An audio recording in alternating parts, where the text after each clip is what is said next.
Voici un dernier passage du premier Homme, lui aussi émouvant et qui a trait au rôle de Monsieur Germain, l'instituteur, qui est appelé Monsieur Bernard dans le premier Homme, et dont on sait l'attachement de Camus à cet homme. Non, l'école ne leur fournissait pas seulement une évasion à la vie de famille.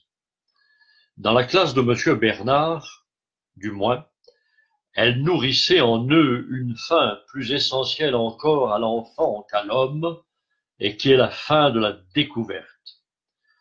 Dans les autres classes, on leur apprenait sans doute beaucoup de choses, mais un peu comme on gave les oies. On leur présentait une nourriture toute faite, en les priant de bien vouloir l'avaler. Dans la classe de Monsieur Germain, pour la première fois, ils sentaient qu'ils existaient et qu'ils étaient l'objet de la plus haute considération. On les jugeait dignes de découvrir le monde. Et même leur maître ne se vouait pas seulement à leur apprendre ce qu'il était payé pour leur enseigner. Il les accueillait avec simplicité dans sa vie personnelle. Il la vivait avec eux, leur racontant son enfance et l'histoire d'enfants qu'il avait connus, leur exposait ses points de vue, non point ses idées, car il était par exemple anticlérical, comme beaucoup de ses confrères, et n'avait jamais en classe un seul mot contre la religion, ni contre rien de ce qui pouvait être l'objet d'un choix ou d'une conviction, mais il n'en condamnait qu'avec plus de force ce qui ne s'offrait pas à la discussion, le vol, la délation, l'indélicatesse, la malpropreté. Mais surtout, il leur parlait de la guerre, encore toute proche, et qu'il avait faite pendant 4 ans, des souffrances des soldats, de leur courage, de leur patience et du bonheur de l'armistice. À la fin de chaque trimestre, avant de les renvoyer en vacances, et de temps en temps, quand l'emploi du temps le lui permettait, il avait pris l'habitude de leur lire de longs extraits des Croix de bois de Roland d'Orgelès. Pour Jacques, ces lectures lui ouvraient encore les portes de l'exotisme, mais d'un exotisme où la peur et le malheur rôdaient, bien qu'il ne fît jamais de rapprochement, sinon théorique, avec le père qu'il n'avait pas connu.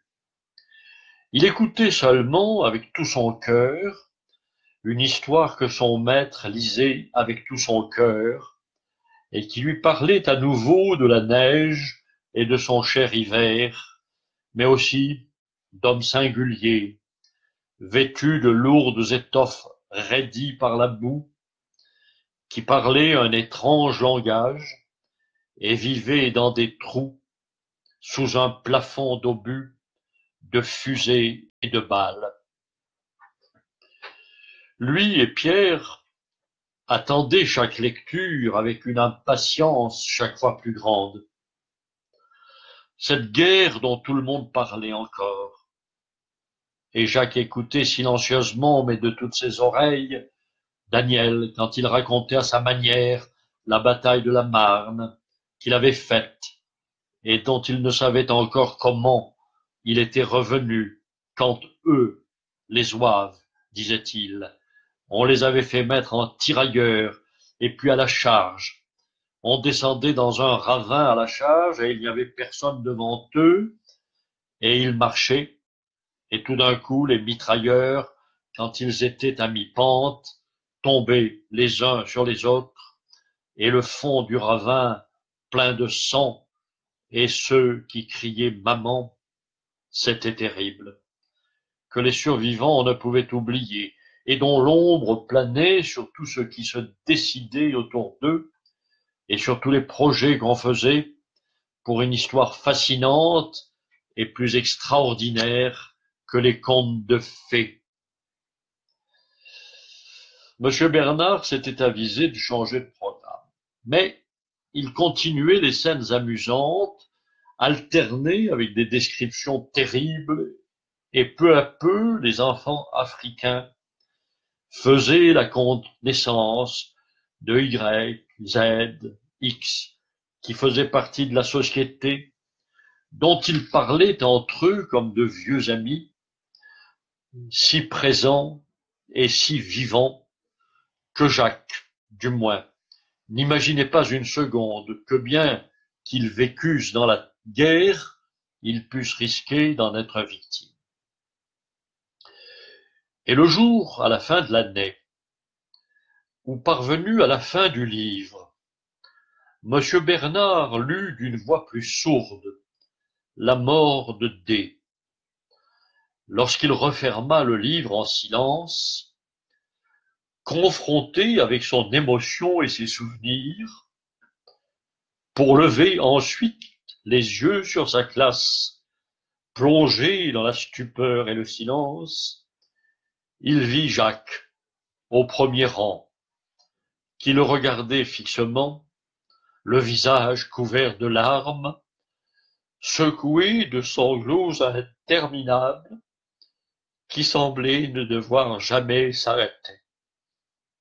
Allons, petit, dit Monsieur Bernard, d'une voix à peine perceptible, et il se leva pour aller ranger son livre dans l'armoire, le dos à la classe.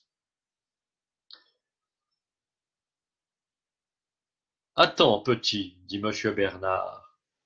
Il se leva péniblement, passa l'ongle de son index sur les barreaux de la cage du canari qui pépia de plus belle. Ah, Casimir, on a faim, on demande à son père, et il se propagea vers un petit bureau d'écolier au fond de la pièce, près de la cheminée.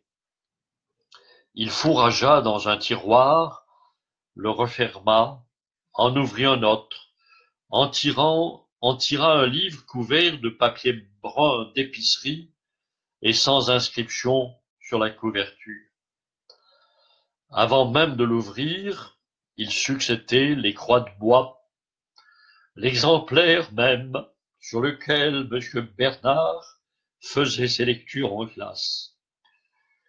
Non, non, dit-il, il voulait dire c'est trop beau, et ne trouvait pas ces mots. Monsieur Bernard hochait sa vieille tête. Tu as pleuré le dernier jour, tu te souviens? Depuis ce jour, ce livre t'appartient. Et il se détourna pour cacher ses yeux soudain rougis. Il alla encore vers son bureau, puis ses mains derrière le dos revint vers Jacques, et brandissant sous son nez une courte et forte règle rouge, lui dit en riant: « Tu te souviens du sucre d'orge? » « Ah, monsieur Bernard, dit Jacques, vous l'avez donc gardé?